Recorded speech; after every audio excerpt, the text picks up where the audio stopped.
भारतीय जनता पार्टीचे जे आताचे जे नगराध्यक्ष पदाचे जे उमेदवार आहेत त्यांचे अनेक कारनामे हे जनतेच्या समोर त्या ठिकाणी येत आहेत।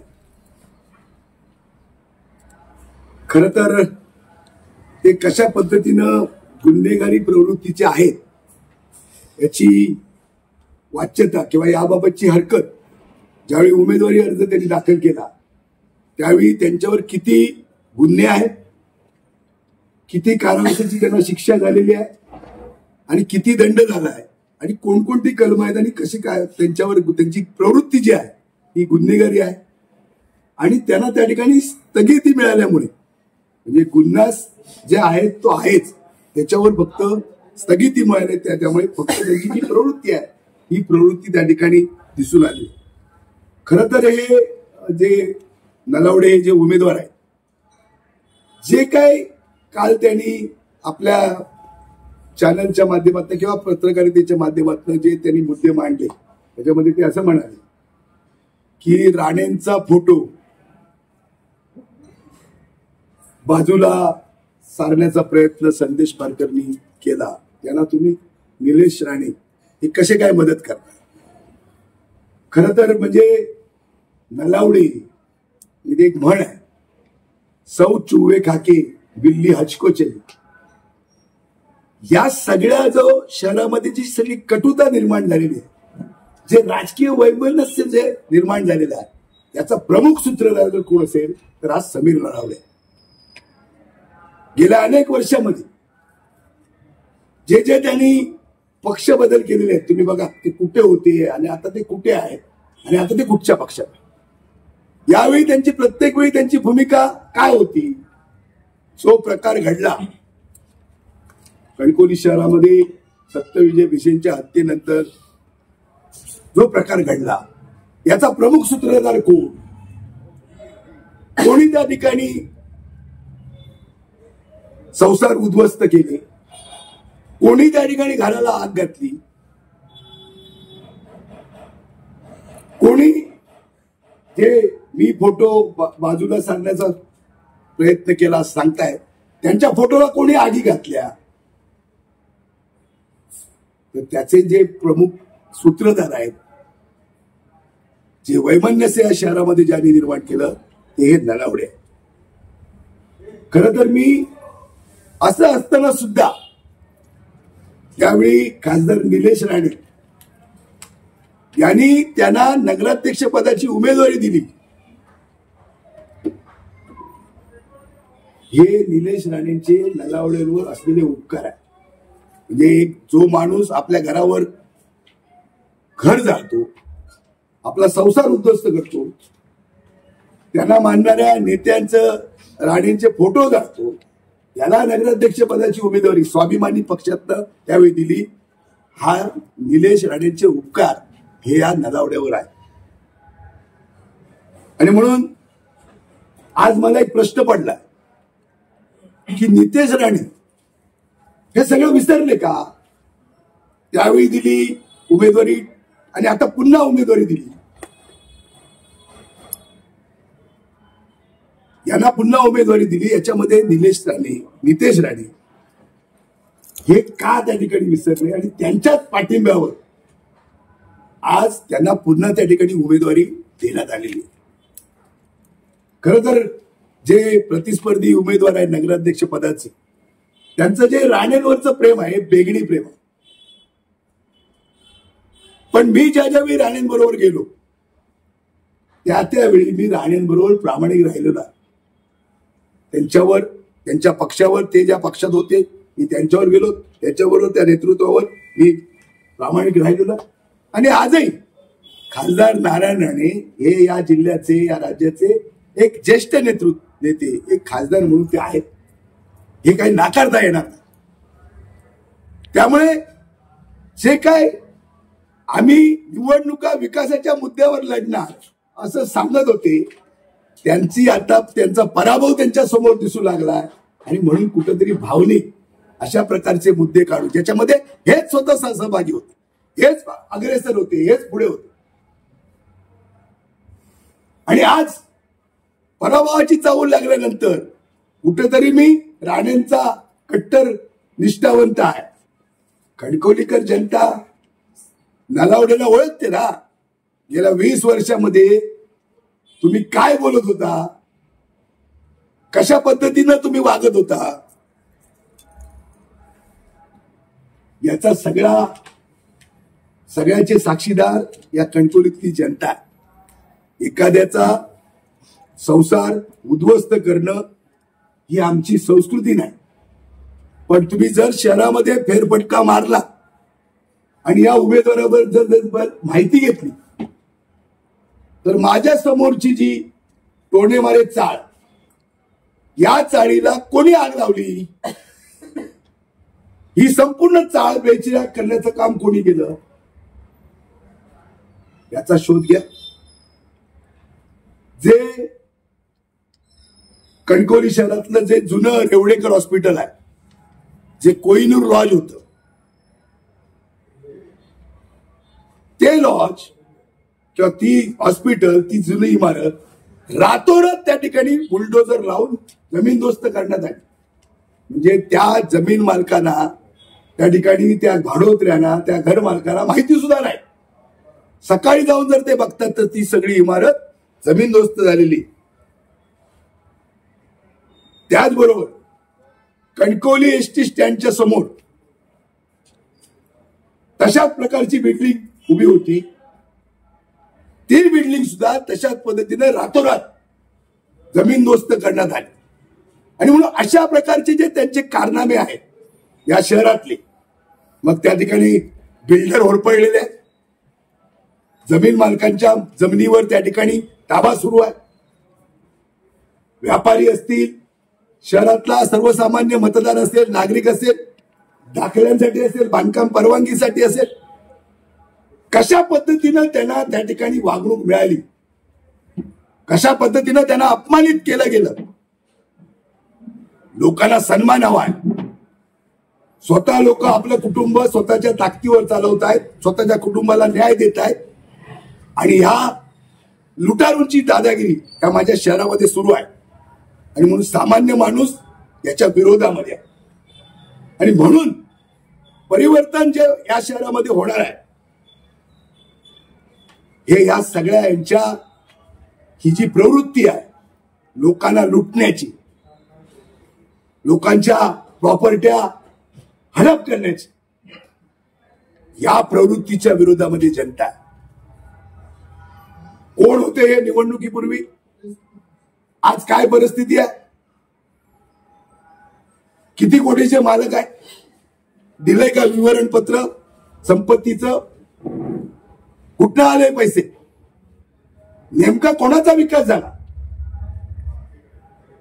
राजकारणामध्ये सगळं वाईट तुम्ही करायचं, लोकांची घरांना आगी तुम्ही घालायच्या, लोकांच्या बाबतीमध्ये विरोधामध्ये तुम्ही बोलायचं, आणि निवडणुकीची पराभवाची चाहूल लागल्यानंतर दुसऱ्यावर आरोप करायचे. तुमच्याबद्दलची निष्ठा, तुमची जी काय राणेंवरची निष्ठा आहे, ही या शहरातली जनता ओळखून आहे. आणि त्याचबरोबर राणे कुटुंब सुद्धा तुमची जी काय ही वेगळी निष्ठा आहे, वेगळी प्रेम आहे, हे पूर्णपणे ओळखून आहे. त्यांच्याजवळ आज पर्याय नाही आणि म्हणून त्यांनी तुम्हाला स्वीकारलेला आहे. पण जनता जो कौल घेणार आहे, हा कौल या भ्रष्ट टोळीच्या विरोधात, या भ्रष्टाचारी सत्ताधाऱ्यांच्या विरोधात, या लुटारूंच्या विरोधात या ठिकाणी जनतेचा कौल असणार आहे. आणि म्हणून त्या ठिकाणी शहर विकास आघाडी एक सक्षम पर्याय म्हणून ही शहरवासियांच्या समोर त्या ठिकाणी आहे. आणि म्हणून आज तुम्ही किती त्या ठिकाणी अशा प्रकारच्या पत्रकार परिषदा घेऊन कुठेतरी स्वतःला वाचवण्याचा एक प्रयत्न करण्याचा प्रयत्न करताय, पण कधीही त्या ठिकाणी आपण यशस्वी होणार नाही. अनेक म्हणजे सोडा, विरोधी माणसाला आपण त्रास तर दिलाय. तुमच्या बरोबरचे जे सहकारी होते, जे भारतीय जनता पार्टीमध्ये काम करत होते, त्या सहकाऱ्यांना सुद्धा आपण त्या ठिकाणी सोडलेलं नाही, त्यांना सुद्धा त्या ठिकाणी आपण लुटलेला. आणि त्यामुळे उद्याचा जो तुमचा 3 तारीखला येणारा एक निकाल आहे, हा निकाल तुम्हाला मोठ्या मताधिक्यानं पराभूत करेल. आणि हा जनतेचा आवाज आहे. प्रत्येक प्रभागामधनं फिरत असताना मी लोक स्वतःहून त्या ठिकाणी उत्स्फूर्तपणे पाठिंबा देत आहेत, आशीर्वाद देत आहेत, प्रेम देत आहेत आणि एक विश्वास देत आहेत. आणि म्हणून कणकवलीच्या विश्वासावरच या निवडणुकीला मी त्या ठिकाणी सामोरं जातोय. माझं कणकवली शहर एक सुसंस्कृत शहर आहे, एक स्वाभिमानी बाणा असलेलं शहर आहे. आणि या सत्ताधाऱ्यांना असं वाटतं की आम्ही कुठेतरी या शहराचे मालक आहोत आणि ही जनता गुलाम आहे. पैसे आम्ही फेकू, या जनतेच्या मतदाराची आपण किंमत ठरवू आणि त्यांना विकत घेऊ, अशा प्रकारचा गैरसमज या सत्ताधाऱ्यांचा झालेला आहे. आणि म्हणून येणाऱ्या 2 तारीखला भरभरून मतदान हे त्या ठिकाणी शहर विकास आघाडीला होईल आणि मोठ्या मतधिक्यानं त्या ठिकाणी शहर विकास आघाडीचं पॅनल संदेश पारकर नगराध्यक्ष आणि 17च्या 17 नगरसेवक या शहरातनं निवडून येतील. खरं तर मी या निवडणुकीमध्ये जे सगळं श्रेय आहे, काँग्रेस आमच्या बरोबर आहे, शिवसेना आमच्या बरोबर आहे, पण निलेश राणेंचं, आमदार निलेश राणेंचं मी विशेष त्या ठिकाणी आभार मानतो, कौतुक करतो की त्यांनी ही निवडणूक संदेश पारकरांना विजयी करणार अशी भूमिका त्या ठिकाणी घेतली. आणि त्यांनी अभ्यासपूर्ण जे नगराध्यक्ष पदाचे उमेदवार कशा पद्धतीने आतापर्यंत निवडून येत आहेत, कशी बोगस मतं मतदार यादीमध्ये कशी घालतायत, कसं त्या ठिकाणी दुबार मतदान होतंय, याचा सगळा म्हणजे लेखाजोखा हा त्यांनी त्या ठिकाणी निवडणूक आयोगाकडे आणि त्या वेगवेगळ्या यंत्रणेकडे मांडलेला. आणि म्हणून हे जे काही सगळं बोगस आणि कुटुंबावरही त्या ठिकाणी पडणार नाही. आणि एकच ध्येय आहे की ही जी काही भ्रष्ट टोळी आहे, त्या भ्रष्ट टोळीपासून या शहराची सोडवणूक करणं आणि भयमुक्त कणकवली, भ्रष्टाचार मुक्त कणकवली अशा प्रकारचा नारा हा आमचा या निवडणुकीच्या निमित्तानं आहे. एक काम करा, आमदार पालकमंत्री नितेश राणे काय बोलले, प्रेस तुम्ही माझ्याकडे माहिती. आमदार निलेश राणेंनी एक शब्द दिलाय शहर विकास आघाडीला की या शहराचं पालकत्व मी घेणार आहे आणि सत्तेच्या माध्यमातून विकासाचा जितका निधी त्या शहराला देता येईल तो निधी मी देणार आहे, ही भूमिका त्यांनी त्या ठिकाणी स्पष्टपणे शहराच्या समोर, शहरवासियांच्या समोर मांडलेली आहे. आणि म्हणून शहराचा विकास सुद्धा फार मोठ्या ताकदीनं या पुढच्या काळामध्ये या शहरामध्ये होणार आहे. बोगस मतदारांची जी तक्रार समीर नलावड्यांच्या घरामध्ये एवढे मतदार आहेत, त्यांच्या 3-4 घराचा दाखला दिला आणि त्यांनी त्याचा अभ्यास केलेला आहे. पूर्ण शहरातल्या 17ही प्रभागाचा आमदार निलेश राणेंनी अभ्यास केलेला आहे. आणि त्यांनी तशा प्रकारची, त्यांना जे माहिती घेतल्यानंतर त्यांनी तशा प्रकारची लेखी तक्रार ही निवडणूक आयोग किंवा संबंधित यंत्रणेकडे त्या ठिकाणी दिलेली. म्हणजे एक लक्षात घ्या, हा जो उमेदवार आहे हा उमेदवार गुन्हेगारी प्रवृत्तीचा आहे, अटेम्प्ट टू मर्डर मध्ये त्याला कारावास झालेला आहे, गुन्हेगारी प्रवृत्ती आहे. मी जे आता कुठल्याही स्तरामध्ये म्हणजे एखादा उमेदवार हा चारित्र्यवान असला पाहिजे अशा पद्धतीचा आरोप असलेला उमेदवार मी माझ्या कणकवलीकरांना तुमच्या चॅनलच्या माध्यमातून आवाहन करतो की आपण त्या ठिकाणी कौल घेतला पाहिजे. आपण कोणाला त्या ठिकाणी निवडून देणार आहात. सुज्ञ मतदार आहेत माझ्या कणकवली शहरातल्या आणि या कणकवली शहरातल्या सुज्ञ मतदारांना माझं आव्हान आहे की आपण या नगराध्यक्ष पदाच्या निवडणुकीमध्ये किंवा या सगळ्या शहर विकास आघाडीच्या नगरसेवकांच्या पॅनलमध्ये योग्य उमेदवारांना त्या ठिकाणी आपण निवडून द्या. माझं म्हणणं घर पाडली गेली मग का नाही मतदार तिथून गेले, पाडली गेले असं ते म्हणतायत ना. आडोत्री होते म्हणून त्यांची नावं होती, आपण समजू शकतो तुमच्या प्रश्नाला. आडोत्री होते, नाव, घर पाडली, अनेक वर्ष झाली, मग का नाही मतदार त्या यादीतनं डिलीट झाले. तुम्ही तुमच्या कार्यावर निवडूनच येऊ शकत नाही, तुम्ही बोगसच तुम्हाला करावं लागणार. बोगस करूनच तुम्ही मतदारांची बोगस नोंदणी करणं, अशाच पद्धतीनं लोकांना त्या ठिकाणी धमकावणं, भय निर्माण करणं आणि लोकांना लुटणं हेच तुमचं काम आहे. त्यामुळे जनतेला तुमचा कार्यकाल त्या ठिकाणी कळालेला आहे. 5 वर्षाची सत्ता होती पण प्रशासकीयच्या 3 वर्षाच्या कालावधीमध्ये सुद्धा आपण या कणकवलीला लुटलं. ज्यावेळी 5 वर्षाच्या काळासाठी तुम्हाला निवडून दिलेलं होतं, 5 वर्ष तुम्ही सत्तेमध्ये होता, लुटला. आणि त्याच्यानंतरची 3 वर्षाची प्रशासकीय कारभार होता, त्याच्यामध्ये सुद्धा तुम्ही लुटलात. तुमचा संबंध काय प्रशासकीय राजवटीत जुन्या नगराध्यक्षाचा संबंध काय. आता मी नगराध्यक्ष पहिला होतो या शहराचा, माझा आज काय तिथे नागरिक म्हणून मी आहे किंवा एक माझी नगराध्यक्ष म्हणून माझा संबंध काय. पण त्या 3 वर्षाच्या प्रशासकीय काळात सुद्धा तुम्ही सोडलं नाही. बिल्डरला बोलून त्यांच्याकडनं स्क्वेअर फूट प्रमाणे रेट, दाखलेला रेट, कुठे भ्रष्टाचार नाही. नगरपंचायतीमध्ये नळ योजनेचे कर्मचारी आहेत, ते टेंडरवर आहे, निविदा प्रक्रियेवर आहे. त्यांना पगार दाखवला किती जातो? 13,000 रुपये. त्या कर्मचाऱ्याला जाऊन भेटाने विचारत त्याला जवळजवळ 6 ते 7,000 रुपये मिळतात. वरचे पैसे कोण खातं? कोण खातं पैसे? त्या कर्मचाऱ्यांना भेटा, ते कुठच्या ह्याच्यावर सही करतात, किती रुपयावर, आणि त्याच्या हातात किती रुपये मिळतात विचारा त्यांना. जे नाका चौकामध्ये जेव्हा हायवे रुंदीकरण झालं आणि ज्या जागा झाल्या रिकाम्या, त्या जाग्यामध्ये आज 9 लाख रुपये हप्ता आहे. प्रत्येक स्क्वेअर फूट मागे ज्या दुकानदारांना बसवलेलं आहे, जे बिचारे मेहनत करून त्या ठिकाणी कष्ट करून आपलं जीवन निर्वाह, उदरनिर्वाह चालवतात, त्यांना हप्ता द्यावा लागतो. या पुढाऱ्याला 9 लाख रुपये महिन्याला हप्ता आहे. प्रत्येकाला जागा दिलेली वाटून, ही तुला जागा, याचे पैसे दे स्क्वेअर फूट प्रमाणे. 9 लाख रुपये महिन्याला. काय संबंध? जागा कोणाची? नॅशनल हायवेची. नॅशनल हायवेने तिथे पैसे दिले. यांचा काय संबंध नगरपालिकेचा? नगरपंचायतीच्या लोकांचा संबंध काय? हा कुठला टॅक्स? मुन्नाबाई टॅक्स? 9 लाख रुपये महिन्याला. किती कामगार आहेत माहिती घ्या नगरपालिकेमध्ये, कंत्राटी. त्यांना मिळणारं वेतन घ्या आणि त्यांच्या हातात किती पैसे मिळतात ते विचारा. मी तुम्हाला सांगतो, अजून अनेक प्रकरणं आहेत. मी सगळ्या प्रकरणावर आहेत माझ्याजवळ अजून 8-10 दिवस मी बोलणार आहे. मला बोलायचं नव्हतं, पण जर हे समजत असतील स्वतःला काहीतरी आपण सुसंस्कृत आणि चारित्र्यवान, तुमच्या सगळ्या चारित्र्याचा हिशोब हा सगळा जनतेला माहित आहे. माझ्या तोंडातनं बोलायला लावू नका. आपण राजकारण करतोय, आमचा नाराज आहे की भयमुक्त कणकवली, भ्रष्टाचार मुक्त कणकवली हा आमचा नारा आहे. आणि विकास ही एक निरंतर चालणारी प्रक्रिया आहे, ही चालत असते. समजा थोडा वेळ समजा हे नसतील सत्तेमध्ये, उद्या प्रशासकीय कारभार होता, प्रशासकीय कारभारामध्ये काय कणकवलीला निधी यायचा थांबला का? आला ना.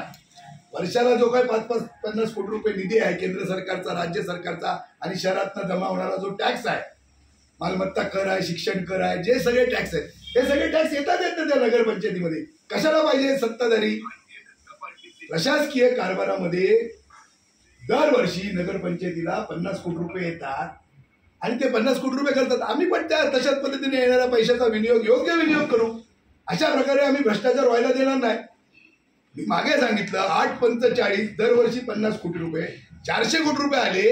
हे 400 कोटी रुपये कणकवली शहरामध्ये कुठे खर्च झाले हे दाखवा. नेमका कोणाचा विकास झाला, कोणाच्या खिशात गेले, कोणाच्या घरात गेले, याचं उत्तर द्या. आणि चला आपण सगळे जाऊया, विकास पाहूया. यांचा विकास कोणता विकास आहे तो पाहू. चला, मी कणकवलीचा पैसे टाकू, परत पुन्हा पैसे टाकून लोकांना विकत घेऊ आणि ही सत्ता आम्ही परत आणू. कदापि शक्य नाही. माझं शहर हे सुसंस्कृत आहे. कणकवली शहराचा एक स्वाभिमानी बाणा आहे आणि कणकवली शहर त्या ठिकाणी त्यांना त्यांची जागा 3 तारीखला दाखवू.